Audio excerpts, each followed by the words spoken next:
What up, YouTube? It's your boy, and I'm back with another video. Today's topic is basically, bruh, if you're poor, you should you should strive for more, like way more.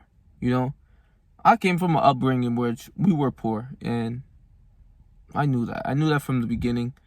I knew this from when I was third grade. I started to realize, all these other kids got all this shit. I don't got nothing. And I used to feel bad for myself. I used to, as a normal kid, you see people have everything. You see people have, a nice big house with a pool in the back with all the phones, all the games, everything they had. I didn't have that much. I didn't even have like a quarter. They had all the nice clothes, the nice shoes, the nice this, that, and third. I'll be lucky if I get a shoe once for the whole year. That's it. Growing up, especially until I got my money. But one shoe for the whole year, and I have my two sisters with me, so they needed their shoes too, and I understand that. I understood after a while, as I grew older, they did their best. My parents did their best, and I'm proud. I'm proud to say that I was poor, and we still are. I'm not gonna lie, but there's nothing wrong with that. There's definitely nothing wrong with that. So that's the first thing I want to get under to you guys, is that if you're poor, there's nothing wrong with it. You live modest, and you live on a budget and everything like that, and eat the best foods, and you struggle for shit, you struggle for the rent, you struggle for all of that. But there is good times in being poor, and that's a fact. There's a lot of things that those rich kids couldn't do that I did, and the same vice versa. So that's first thing. I had to let you guys know that. But a problem that I will tell you is that if you're poor and you have no plan to become rich or get somewhat money, my whole reasoning for living is to want to show my mom and dad, and to show them that there's more to life. I want to take them on vacations and live in a nice area with all the money in the world that I want. So that's what I put upon my shoulders, and time is ticking, and I have to really turn up. So I have to do this. I put it to myself that I had to do this in my brain. No questions asked. I cannot fail. There's no such thing as failing. Well, with other people, I see people even maybe in the worst predicaments that I were in, and they don't do nothing about it. They'll wake up at 4 or 5 o'clock p.m. Like, what? Excuse me, they don't even have jobs. But you're poor and you don't have a job. You're broke and you don't have a job. What the fuck is wrong with you? Right? That's just like, it's common sense. It's like you see the homeless dude on the street begging for money, and then he goes and buys crack with it. He's putting himself in the same situation that he's in, And a lot of these homeless people can work. They are eligible to work. They don't want to work. That's what it is.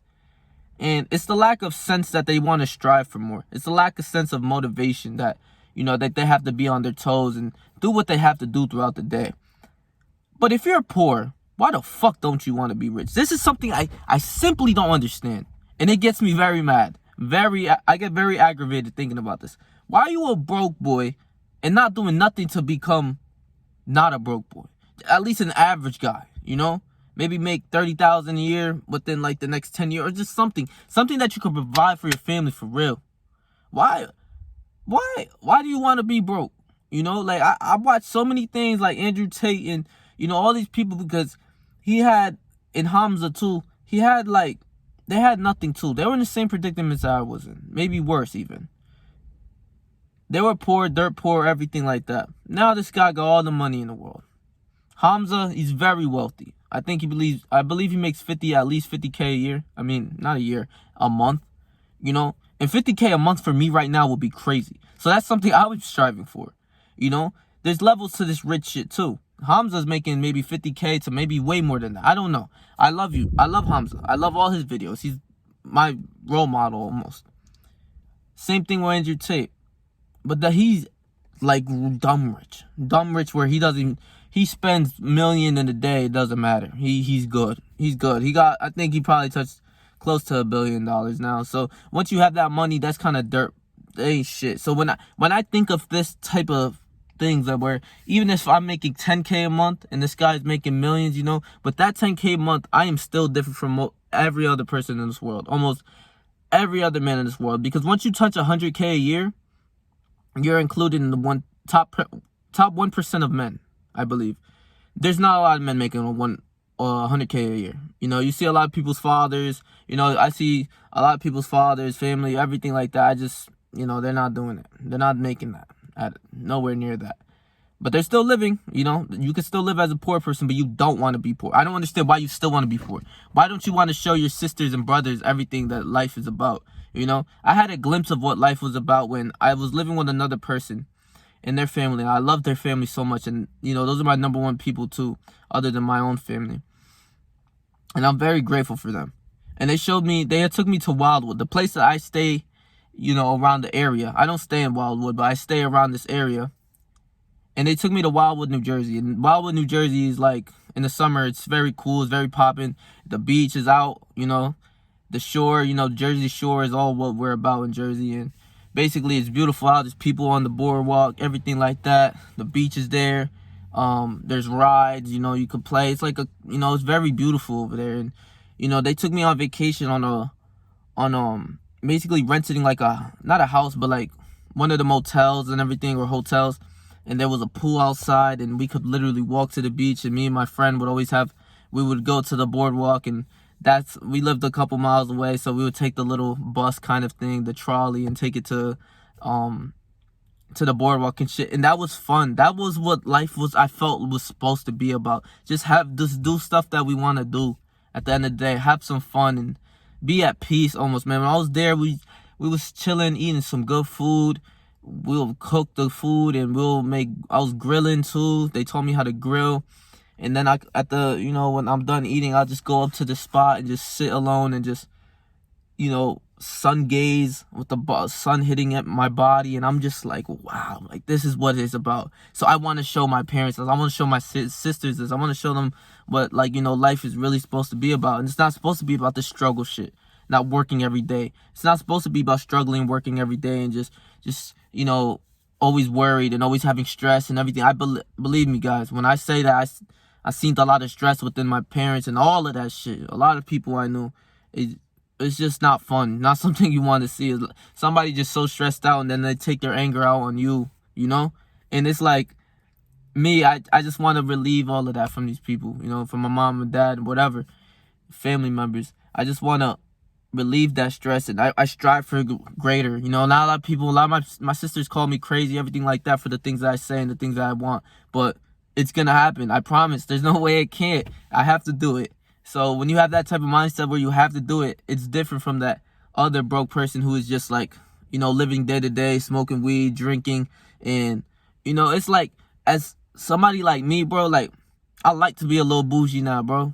I like to wear some nice shit. I like to have some nice J's on my feet and some nice clothes and everything like that, and take care of myself and get my haircuts and, you know, just do stuff for myself. And then I see that dude still like 22 without a fucking license, broke as ever, family still struggling, the same old shit. But they don't have the intentions to get out the hood or get out of this poverty shit of being poor. I don't understand. I can never understand that shit. You know, still smoking day to day and wearing some bummy ass clothes, not even getting a haircut, beard all fucked up, hair in the afro, fucking, I don't know, no cuts.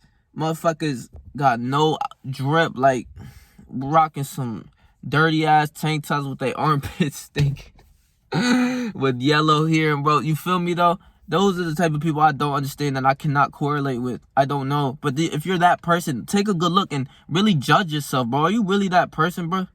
Like, I don't understand. I believe you should strive for more. That's the only option. Live a life that you want to live. So if you're poor, the only way you want to stop all the stress and everything and help your family out is not to be poor. It's to be rich almost. Not even rich. If you're making 10K a month, that's still not even rich. It'll feel like you're fucking rich when you're broke and you have nothing. But 10K a month, you know, that's 120K a year. That's good money still. That's great money. 10K a month. So that's what I'm striving for, at least 10K a month. And then from there, I want to start going to the Hamza route where he says, like, he's at least trying to make at least 30,000 a month, at least 50,000, more than that. Then you got somebody that I watch videos on, like Andrew Tate. This man wipes his ass with $10,000, bro. You feel me? Like, he could, if he really wanted to, he could burn that shit. It's just, okay, fuck, you know? And I want to be that person that gives out to charities. I want to be that person that does a lot of good shit in this world, and I'll be remembered as somebody very good. But this all starts when you have that money, and the money is power too. With money, bitches come. You know, if you're an ugly dude, all you care about is bitches. You should get some money, and then the bitches will come for you, bro. Real shit. Like, so it all just like, I don't understand when you're poor, bro. When you're poor, you want to stay in the same situations, man. I love to hear the rags to riches stories of every person. You know, the other day I was listening to Marilyn Monroe. I wasn't listening to her. I was watching her movie on Netflix, and she was a kid with her mom going crazy, almost killed her, and all types of shit like that, bro. And she became an icon. She became somebody that everyone knows. Everyone knows Marilyn Monroe. If you live in America, you know that name. You know that name. Even if you don't know how that person looks like, you know that name, Marilyn Monroe. Like, that's an iconic name. And that's the same presence I want to have. You know, that's me personally. But you don't even have to be like that. You could just want to get at least 10,000. I don't know. Just make money so that your family doesn't have to struggle, and you could pay rent, and you could take care of shit that they have so much stress for, you know? So that's all I could say about if you're poor right now, bro. I really hope you switch your mind and really do what you have to do. So stay yourself, stay 300, and whatever you do in life, trust me, I'll believe in you, bro.